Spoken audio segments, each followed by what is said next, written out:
Hey, what's up everybody? How's it going? Hope you guys are all enjoying Legion, doing whatever you are doing, running heroics, mythics, Suramar, or farming gold. Today's video, I am here to bring you a guide on two great places to farm Shal'dorei Silk if you are a tailorer, or if you simply just want to farm it for the gold. But keep in mind, if you happen to be a tailorer, then you will in fact get much more silk than someone who does not. Okay, so the first location is in Ajuna, near the court of Ferrandis, known as Elgin Eel Shallows. This place is great for farming since it is packed with a bunch of mobs you can tag, and since they don't hit too hard unless you decide to pull them by packs of 2 or 3. Then they start to swarm you and really begin to hurt. Aside from that though, the area is one of the best. Mobs respawn quickly, so all you gotta do is go from one end of the coast to the other and then make your way back and they will pretty much all be up. Now there are a good number of types of mobs here that drop the silk. The first one is the Salt-Eye Spear Guard, which only have a 5% chance to drop it,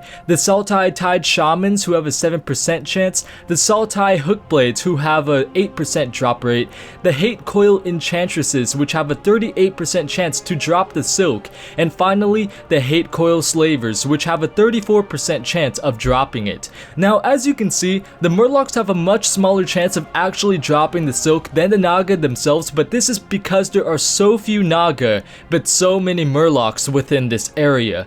After about 30 minutes of farming this area solo, I started with 21 silk in my bags prior to beginning the farming session, but ending with 194, totaling to about 173 silkweave because I'm taking out the 21 silkweave that was already in my bags to begin with. However, if you want a better location but also much more annoying location to farm silk, I suggest this next spot, which is going to be located in Snowblind Mesa in High Mountain. This area is freaking amazing because mobs just swarm you while you strafe left to right, tagging mobs and killing them. However, as I said, this spot is very annoying because there are two types of mobs here. One are the Mightstone Flankers, which just melee you, no problem. They barely do any damage unless you pull like every single one of them in the known planet and you're basically flooded in mobs that you look like you're running Pit of Saron. However, the second type of mob is the damn slingers, which hurl boulders at you like the ones in Naltharian's lair.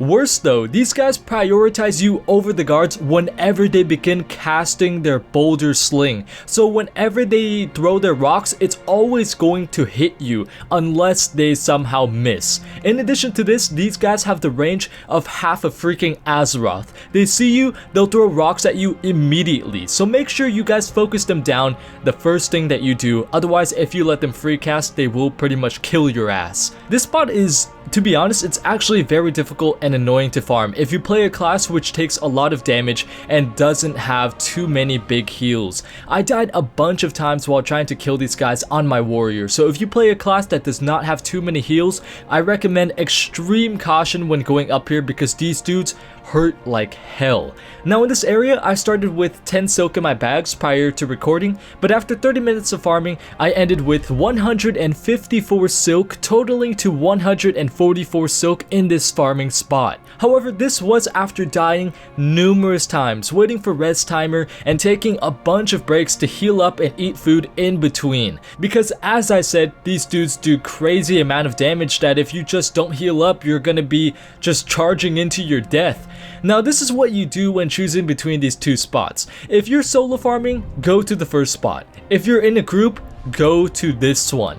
I invited one of my friends to the group and within 10 minutes, none of us died and I almost got the same amount of silkweave that I got compared to when I farmed it solo. In 10 minutes, mobs melted, neither of us died, and we got 136 easy Shal'dorei Silk.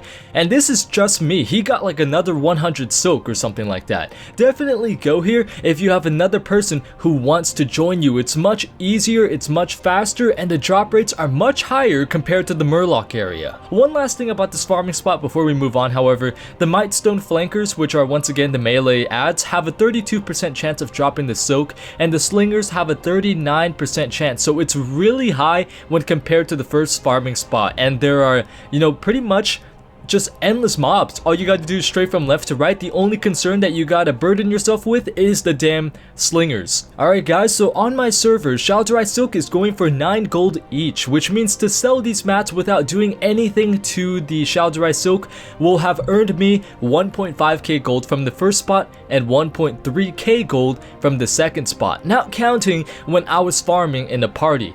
That is not a lot of profit if I just simply wanted to farm the Shal'dorei Silk to post it on the auction house. So what I recommend you guys do is imbue the silk weaves, since they go up an insane amount. As you guys can see here, they go from 9 gold each to 100 to 110 gold each. It's freaking nuts. Now I don't expect these prices to remain the same by the time I actually upload this video, since prices are fluctuating out of the ass right now, but I definitely expect imbued silk weave to still be much pricier than Shal'dorei Silk is. To imbue the weave, you need to find a tailorer or be a tailorer, and simply combine 10 Shal'dorei Silk and 3 Arcana dust to form 10 imbued silk.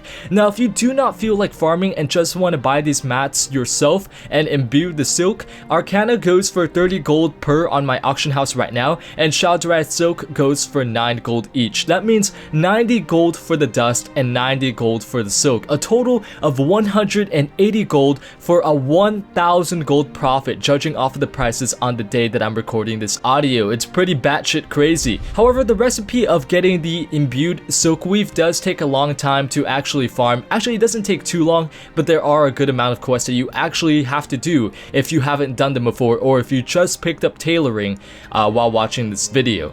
So guys, that is it to this video. Spots to farm the silk and what to do with them when you actually have them. You could also craft tailoring items and obliterate them, but since they only drop 2 or 3 dust per crafted item, or at least the cheaply crafted items, I'd say that it would not be worth it at all compared to the imbued silk weave price. Anyways guys, that is it to this video. Thank you all so much for watching, and as always, have a good one.